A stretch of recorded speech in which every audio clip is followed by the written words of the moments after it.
Welcome to Inside the Sherman Playhouse, and today we are interviewing Alex Echeverria.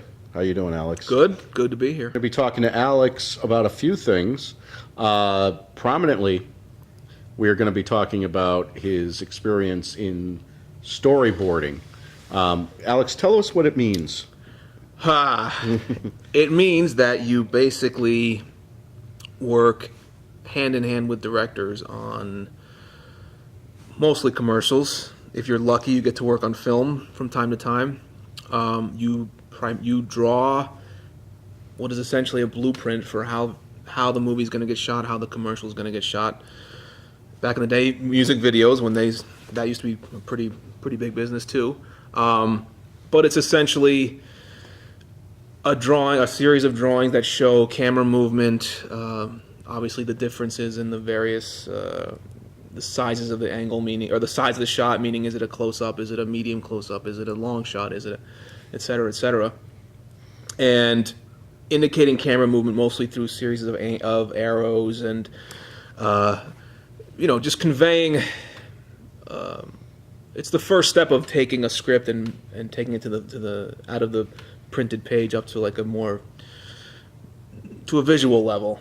And the idea behind it is that ultimately it's when you're on set and you have 50 people or 30 to 50 people running around trying to set up a shot, rather than having person A say to person B, here's what I want you to do, and then he tells his person and they tell their people, and by the time it gets to person number 30, it's been changed a little bit until it, like that game Telephone when you're a kid, right? Exactly. Yeah. So ideally the function of the storyboard is to be like, give me this, and hopefully a picture's worth 1,000 words, and it's universal, and you can just pass out copies of that if you need to, and it keeps everyone on the same page, ultimately saving time, which in the production business is everything. It literally is money. I mean, everybody's on a clock all the time, and depending on the sizes of the budget, it just gets compressed. And the job of the storyboard is to oil the machine and keep everyone moving and towards the same goal. And it helps the director in the preliminary stages and the pre-production stage to hopefully get their creative juices going, and to where you've already brought their vision to life a little bit. And it's the bridge between them thinking about it, writing about it, to actually shooting it. And in that sense, it can be, in my experience, it's always been a pretty subjective, relational thing where the relationship between the director and the storyboard artist has to kind of click. You have to just sort of complete each other's sentences. You have to have a shorthand. And when that doesn't work, it can be a pretty grueling, unpleasant, arduous experience to try to, when you're just not speaking the same language. And that's the creative side of it. That's the artistic side of it. And it has to gel with the business side of it so that it moves fast enough. And when it doesn't work, it just doesn't work. But when you get a director that you do see eye to eye, they'll be super loyal. Some directors truly appreciate. Some directors don't use it at all. I mean, one of the first directors I ever worked with was John Landis, who did Twilight Zone and a bunch of other stuff, and the Thriller video. And the first thing out of his mouth to me was, "I don't know why we're doing this. I'm not going to shoot it this way." And I was a kid, and I was just, "Oh, thank you." That was kind of a punch in the stomach at the time, just getting started. And he just told me flat out, "I don't know why we're doing this, because this is not how I'm going to shoot it. I don't use storyboards." That's how some directors are. Some directors swear by them. It's pretty, it's a case by case basis in terms of how married to storyboards certain directors are. All right, let's take Alex back to the beginnings. Woo! All right. I came out of art school with a Bachelor of Arts in 1990-something. And what school was it? Rhode Island School of Design. Okay. And an art degree and $1 will get you maybe a cup of coffee, as you all know. And I had been asked in school to storyboard one senior's thesis film. When the person asked me, I didn't know what it was. I had no concept of what a storyboard was. But we went through it, and she was pleased, and that was just the first time I ever got my feet wet doing it. And then fast forward a couple of years where I had the opportunity to move out to LA, which is another story. But I quickly fell in love with, or infatuated with LA, with Hollywood, with show business, which is a pretty alluring thing for a lot of young people, a lot of people in general. It's definitely got an addictive quality to it. And wasn't sure what I was going to do, but I knew that I could draw. And somewhere along the line, the idea of storyboarding came back, and I was fortunate enough to have people around me that were super supportive and were able to, get the phone number of a guy who knew a guy who could help me out. And it was a thing of the first person I called was actually the storyboard artist, this guy named Kevin McCarthy. I'll never forget him. I got his phone number through a friend of a friend. And, she said, call him. He's a nice guy. And you're like, yeah, sure. He's a nice guy.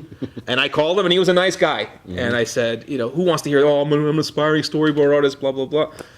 Sweet guy. Invited me to his home studio. He was working on the 1998 version of Godzilla. I don't even remember that gem of a movie. Oh, of course. He was working on that. But that's a big deal. That's a big movie. And Matthew Broderick, yep.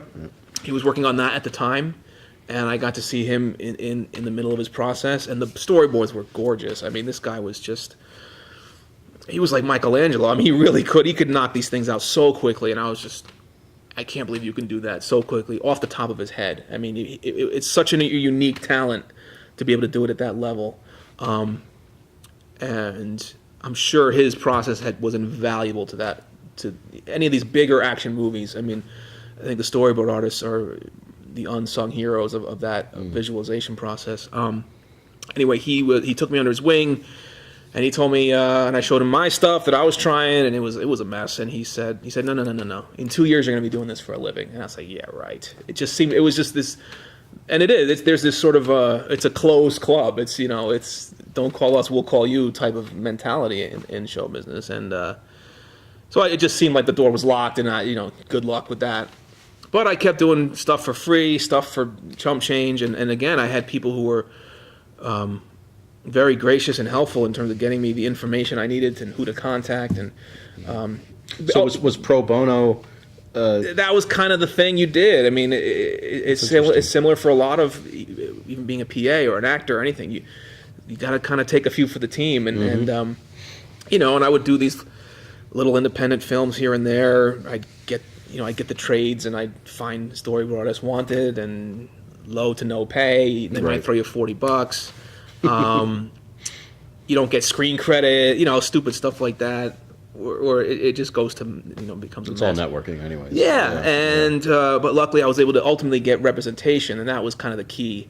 Mm-hmm. And that was a process of just dropping off, trying it and dropping off portfolios and them telling you, nah, this we can't use. And and as an artist back then, it was just a source of a lot of frustration for me, because I wanted to express myself, and there's just it's not about that. You have to be okay being a cog in the wheel and just do your job. Not unlike being part of an ensemble cast. Sometimes you have to sort of, it's not so much about me, it's about we, and you have to contribute your part and back off. And it took me a while to wrap my head around that, and learn what was useful, what could they use, a drawing style that they could use. And I remember it took me about 12 months. I submitted to the same agency for 12 months. Once a month I would drop off. And the guy there, I can't remember his name, but he ended up helping me. I ended up not signing with him, but he helped me more than the people who did sign me, in a way, because he's the one who said no. And here's why no. Here's why this doesn't work. Back to the drawing board. Try again. And after 12 months, he did sign me, correction, but he didn't get me any work. And he got me a couple jobs. And there was another major agency down, on the other side of town, literally. And they were sort of the two big ones. And the second one ended up calling me saying, we'll get you working right now if you leave that guy. And I did. And I remember, LA has a lot of people like I was back then, which are sort of wannabes that are kind of sitting around coffee shops talking about all this amazing stuff they're going to do. And I can remember sitting, and they told me to buy a pager. That was key. So he said, get yourself a pager because we're going to get you. So I got my, I mean, literally the one with the number, I mean, yeah, so right. 90s. And I remember having it on my hip like, wow, this is cool, you know. Right. Probably couldn't even afford the pager. Yeah. I remember sitting in the coffee shop with a bunch of those, just talking BS about what we're going to, and in the middle, and I'm just sitting like, God, this has to change. I can't do this. I'm going back. I'm going back east. This is ridiculous. And my pager goes off, and the way I like to remember is that I walked out of the light and I said, "See you later, guys." And I don't think I ever talked to them again. And I was like, I got to go to work. Yeah, right. And that was a pretty cool moment. Walking, sort of graduating to that next step, where at least I was in the basement of the clubhouse, so to speak. Yeah. And from there, that's when the adventures really started. Right. Because it's a very interesting industry. How many years in LA? 97 to 02, I think. Yeah, 97 to 02. And then I did, when I couldn't stand LA anymore, which is sort of where I got into acting as well, like taking classes and stuff, and a few auditions here and there. Well, then 9/11 happened, actually. Okay. And that was kind of like, I need to be back east. That was a different thing. That was like, maybe this is telling me, the West Coast thing is over. I should get back there. I think a lot of people were reevaluating their lives at that point. Oh, that's interesting. And that was one of the things that kind of sparked it for me, where I was like, you know what? I think I'm kind of done here. I want to be in New York again. So by, I think it was May of 02, I was back in New York. And then I did 8 years in Brooklyn. Okay. Let's go back to LA a little bit. Go for it, yeah. What was the most interesting, or the most, if you want to say, successful project that you did over there? Over there, boy, I did. Some music videos, Bon Jovi. Boy, it's been a while. Didn't know music videos were storyboarded. Oh yeah, That's not great. all of them, but yeah, especially if there's crowd scenes or scenes of. Music videos used to get pretty. They used to get pretty daring, pretty creative. They'd come up with weird stuff. Big dance sequences. I did one for. Remember the Brian Setzer Orchestra? Sure. Did one for them. Yeah. Well, I'll tell you the most fun I had was there was a. I was a huge wrestling fan growing up. Okay. And there was a wrestling movie that came out during that period, and a friend of mine called me and said, "I thought of you, man. We're shooting this video for. You can see it on YouTube. It was a remake, a cover of." We're Not Gonna Take It by Twisted Sister. Oh, sure, yeah. And it was by an artist called Biff Naked. Okay. Never forget it. But they were bringing in the cast and some wrestlers to shoot the video. Right. And I got to work on. And for me, I mean, no, the layman doesn't care about wrestling. Wrestling fans are idiots, right? But to me, that was awesome. And I got hooked up with an amazing director, nicest guy in the world, and went to the set and. It was the movie had starred like David Arquette, Scott Conn. Okay. They were there doing their wrestling thing, and some big time wrestlers were there, and I was just like, oh my God, And I got to go in the ring, and what happened was at that time I actually got to, because the director, the top wrestler that they had there on set was like, $5,000 an hour to have him there, Right. something pretty decent. Right. And they had like 20 minutes left, and he had to get the hell out of there, and the director comes up to me and says, well, I don't know what to do. My originally it's not going to work with it. And I said, well, I'll do it. So I got to direct this big time wrestler guy who, wouldn't mean anything to most people. For me at the time, it was so cool. Wow, that's great. I got to wrestle with his kids in the ring. And I stood in my first wrestling ring, and that was fun. And you got to see... when you get exposed, you sort of read about, when you get into show business, how people start to treat you differently. And I got a little taste of what goes on behind the scenes in terms of all of a sudden, because you're seen standing next to so-and-so, you get sort of put on a pedestal by people, and it's Right. It's a little arresting at first, and then you're like, oh, I can see how this could be pretty addictive, just to be treated with this almost excessive amount of respect just for being in the right place at the right time. It's definitely it's got its allure for sure. But basically, you don't actually rub elbows a lot. I learned as the years wore on and I got more and more experience. And the industry, unfortunately, at least on that level, is kind of it's getting squeezed by shrinking budgets on a lot of commercials. Unfortunately, advertisers want the same content in half the amount of time, which is essentially translates to half the amount of money. So what was starting to happen right when I got into it was, a lot of the perks were starting to get phased out, double time, overtime, all these amazing perks you can get. They just sort of slowly started getting pushed aside, and now, whereas especially now compared to 15 years ago, where a director would call and say, "Okay, we have a shoot coming up. You're going to meet on this date. I'm going to show you the shot list, and then you have this amount of time before we start shooting." Now it's because of these compressed budgets and compressed time frames. A director that had 3 days to do casting, 3 days to do scouting, 3 days for storyboarding. Now they have one, and one. Okay. So now they're casting, scouting, and storyboarding. So they'll call me, and I realize, well, something's changing here. Now I'm getting a call when they don't know what they're going to shoot yet, but they have to call me anyway. So it's too soon to call me, but it's also too late to call me because we're already running out of time. Right. So it started to get. That's when you really got to be nimble. In the actors' language, it's hurry up and wait. Hurry up and wait. Yeah. Precisely, and it can be. It's very psychologically challenging at times to produce. On average, I would say 30 drawings a day.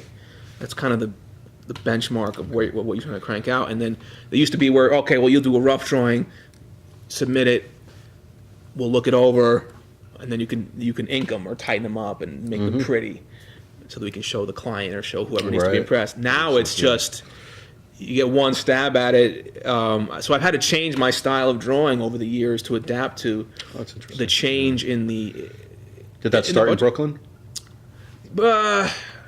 It's always different in LA because that was even pre-scanner, pre-email for me anyway. I remember scanning and emailing got phased in while I was maybe my first or second year of it. Right. So it was faxing. I mean, I remember faxing. We would fax story. That was the deal back then. Or hand deliver, which is unheard of now. Right. As the email, what happened, and this happens in a lot of industries, is the faster it's possible to deliver something, the faster you're expected to deliver it.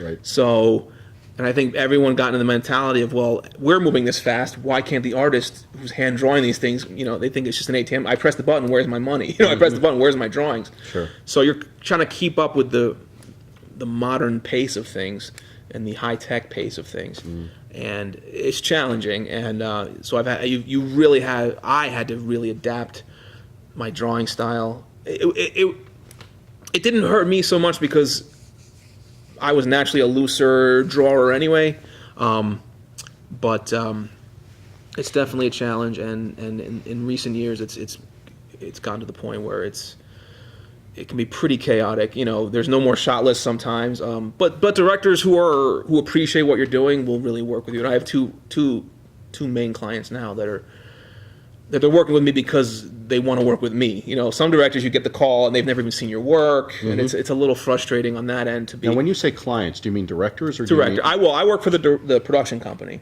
Okay. I work with the director. 85% of my work is commercial.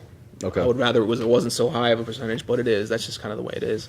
I occasionally get to work on smaller film, independent film. So that director's working for the ad agency who's working for the client, for the ad, Chrysler or whoever it is, Pampers, whatever it is. So you're on the payroll. Yeah. But if there's such a chain of command of people who have to sign off on, and sure. It can be. I mean, I don't know how much time we have, but I've got anecdotes that you wouldn't believe. I mean, it's. Give me one. This is my best one. Okay. It's the funniest one, and this one you can relate to. I did a music video for the Bee Gees. Okay. This was in the late 90s. They did like a reunion album. Sure. They were making their comeback. It was kind of a big deal. And it was a video wherein they were supposed to be sitting in a bed together, wearing one shot of it. Just one quick shot of it was, they're in a bed, and they're all going to be wearing nightcaps. Okay. Like the old-fashioned, long night shirts, stocking cap. Yeah. think nightcaps. Yeah. Night Before Christmas. That kind of stuff. Yeah. So they're also sitting there singing, and I forget Victorian. what. Something like that. Yeah. And it's just one of these little anecdotes that's in one of these little scenarios that's in the video. And so I draw, and this was one of the things where I was faxing. I think they were shooting in Miami, and I worked all night. I drew until like 5 o'clock in the morning. Right. Had a fax machine, sent them in the fax, and the fax machine itself would smear the drawings as it goes through it. It was ridiculous. It was a work in progress at that time. Wow. So I remember faxing them off to Miami and just, collapsing in the bed. Like, oh my God, I never want to work again. Like, don't ever call me again, type of, because you're done. You're a racehorse that's been, rode hard and put away wet at that point. You're dead. And I'm kind of out of it. The phone rings. Hi, this is blah blah blah from Miami. We're on the set. Do you have a few minutes? I was like, and you're just, what? What do you want? What's wrong? What could possibly be wrong? Just shoot you're just like, shoot the damn video at this point. Yeah. And she says, well, the Bee Gees saw the drawings. Oh, jeez. And I said, okay, this already doesn't sound good. The Bee Gees. The Bee Gees looked at the drawings. Collectively. And I'm waiting, and she says, well, they don't want to wear the nightcaps. And there's this long pause where I'm still in half of a fog, and I'm like, and? What do I care? I'm in LA, you're in Miami. They can do whatever the hell they want. I don't care, right? Tell them not to wear them. Well, we would really appreciate it if you would redo the drawing without the nightcaps. Now, you see where yeah, a sane person can see how ridiculous that is. It's whacked. Yeah. You're actual people on an actual set. You just actually take the hat off and then you roll the actual camera. But they needed what I draw does not. It's very strange, and that was the first time I heard it be that insane. Okay. Where it's so ridiculous that you don't have time to go into how ridiculous, and you just kind of have to go with it because you're like, okay, these people are insane. Yeah. If they don't see why that's ridiculous, then I can't help them. That is. I'm like, okay, so I'm half asleep. It gets better. I'm like, all right, now I'm going to redraw the Bee Gees. Rest in peace. I know several of them have passed away. Sans caps. Yeah. So I redraw without the caps. But I have to find, they've given me photos. In those days we had actual photos in our hands to look through. Sure. So I draw them. I'm like, and make them look like, it really looks like them, but okay, sure. I draw it again. I fax it again. I pass out again. And at this point, I'm just so aggravated, I couldn't sleep, waiting for the phone to ring again. But part of me didn't believe it would actually ring again. Right. They're not going to call again. They got to shoot this damn thing. They have to. Come on. Right. But you know what you're dealing with now. It rings again.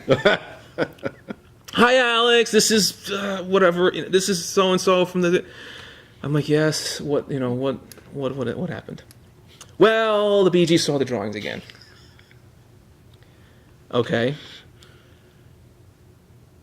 They're really self-conscious about their receding hairlines. Boy. And I almost threw I should have quit then. I almost burned my entire bridge right there. And I was like, okay.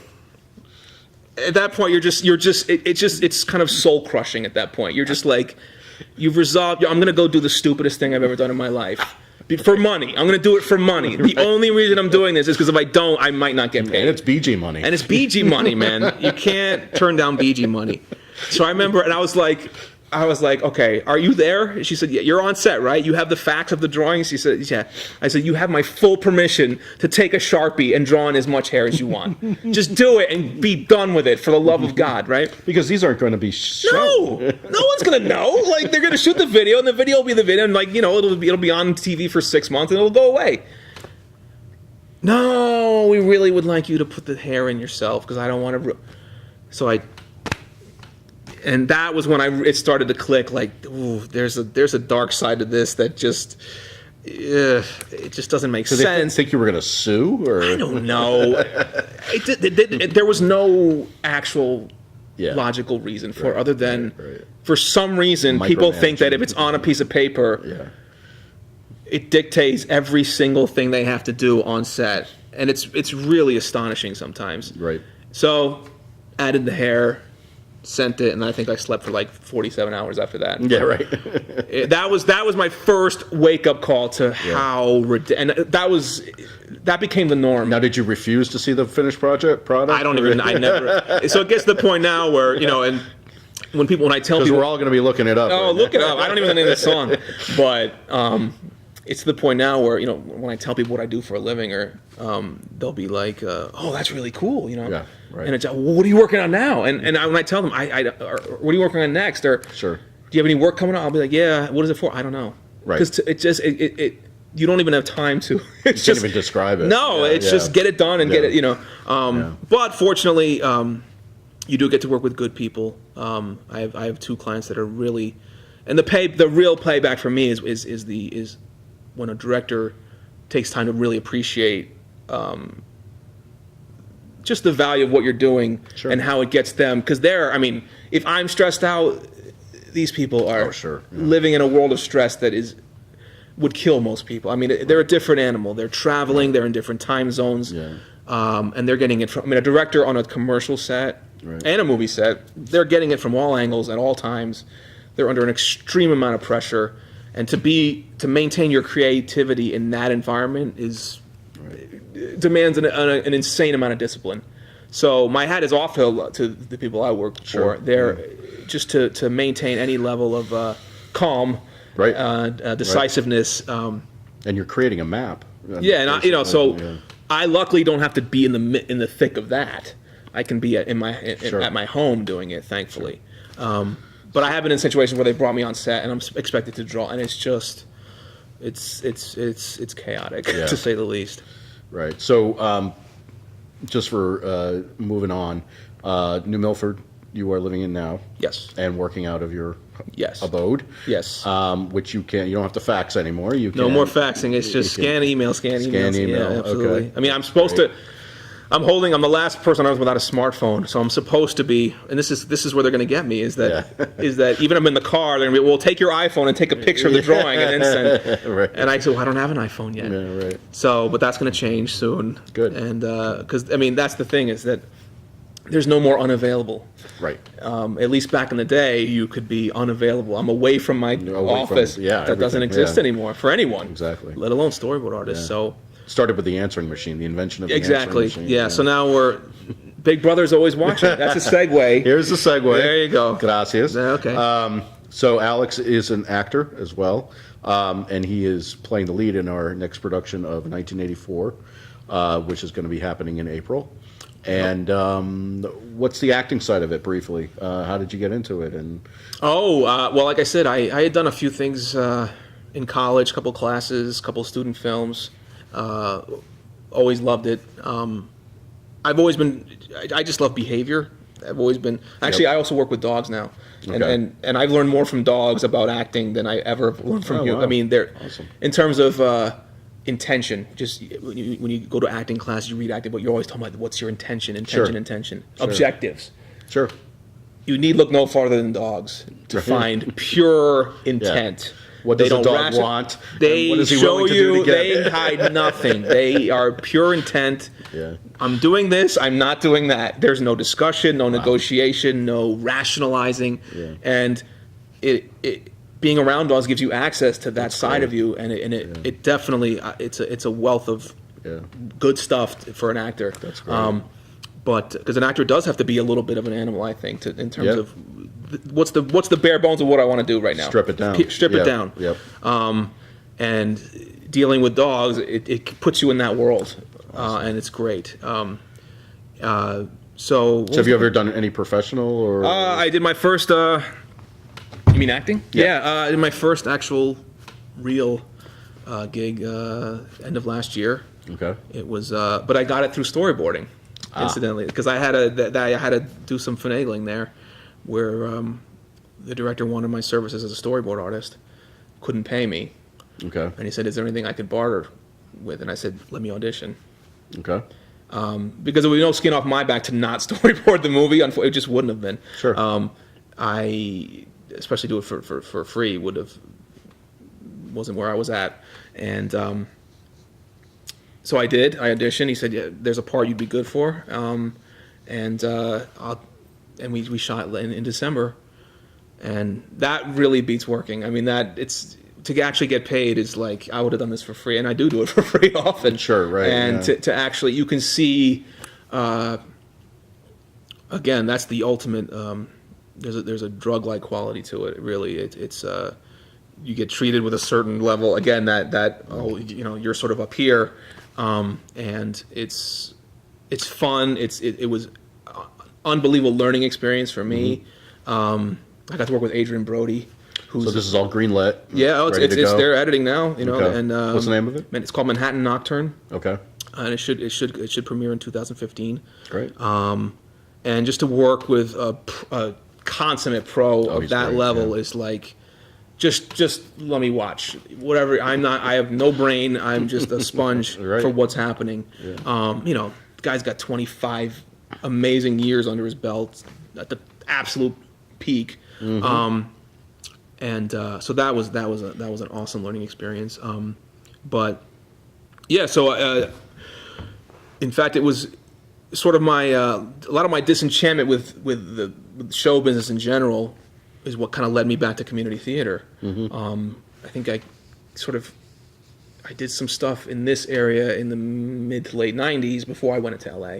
That's where I really got the bug. Sure. And didn't get to do it while I was in LA or in New York. So there was about maybe a 10-year period. So back in 8 years. In 2002, I came back. Actually, before I left, that's true. I came back from LA, but hadn't moved to New York yet. So I was here, Sure. and I did a show here in 2002 in this place. And What was the name of that one? that was As You Like It, Okay. directed by the great Jane Farnell. Jane Farnell. And then there was another gap, about a 6 or 7 year gap before I came back. But the thing about community theater is that you get to just do it. You get to there's a you're not dealing with these huge cattle calls of where you just feel so anonymous. You're so far from being in the room that you just, and I'm sure that's what crushes a lot of actors' enthusiasm is dealing with cattle calls and the small fish in a big pond. Here you get to practice the reason you wanted to be an actor in the first place. Right. Is to act. It's Right. that's what actors like to do, and you Right. get to do it here. Right. You don't get every part you go out for, but you get to do it. There's a certain relief to be doing it for the sake of doing it. Right. And I always go back to that. No matter, I can never kind of get away from that side of it. I have to be able to do it. I mean, or else I don't. No one ever says I want to be an auditioner when I grow up. Yeah, right. I want to, no, you want to act, You want to be on there. I remember a friend of mine actually was telling me recently how they went to like a showcase and she did her monologue, and the guy said, "Why do you want to be an actor?" Oh God, they asked that. And I don't know if she said it, but we were discussing it, and it's like, why would you say I am an actor? Yeah. I'm an actor because I'm acting. That's Yeah. this whole idea that you're not an actor until you have a Mercedes from it is. Oh, I know. I Why do you want to be a doctor? Why do you want to be a fireman? Why do you... yeah, exactly. This is what I want to do. Yeah. And there's something about this environment you just can't duplicate it anywhere. Once there's money, there's money involved here, obviously, but once you have to hang your hat on it, it changes. A lot of people. In fact, a story that sticks with me is one of my cousins actually was, and I didn't know this, unbeknownst to me, she was a very talented child golfer. And as she got to 18, 19, 20, they're like, "You're going pro," and she said, "Absolutely not."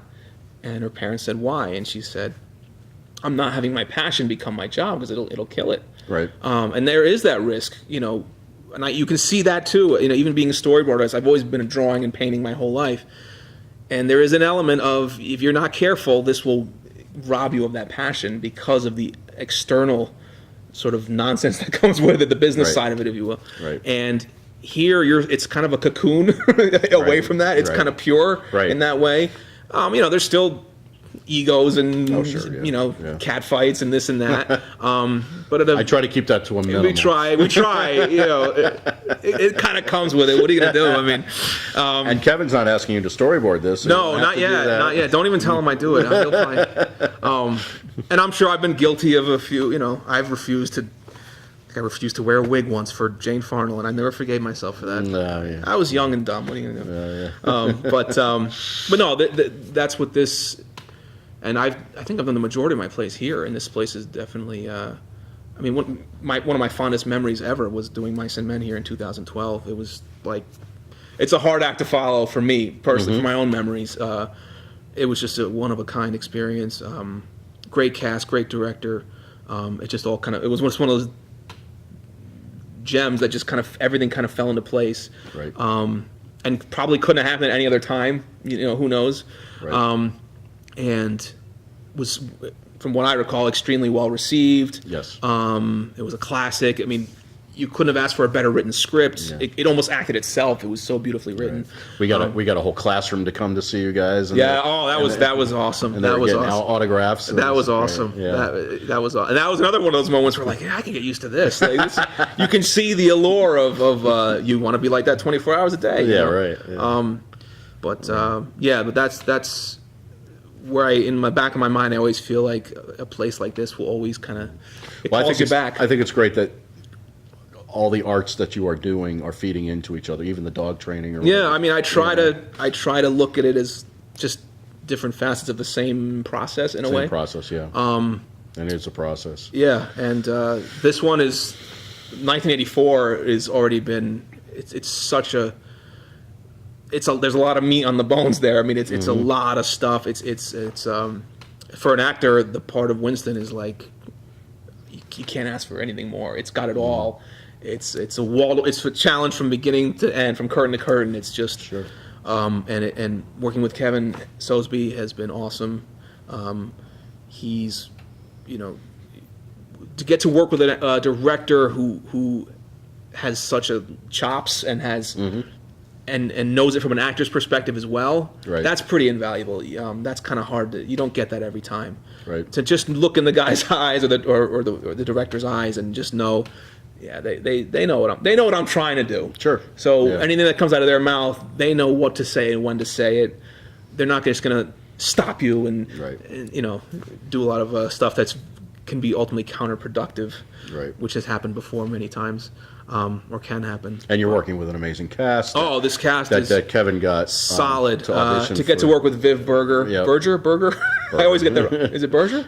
I believe it's Berger. Okay, I've Sorry, gone both Viv, ways. no. Viv, I love you, whichever one it is.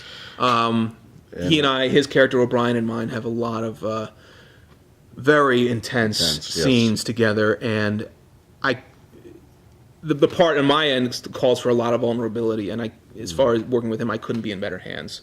Just that trust is something that you just can't manufacture. It's got to be there, and so I'm really fortunate to be able to work with him on a lot of those major scenes. And I was fortunate to hear the first read through because I knew what it was something special that was going to be coming up.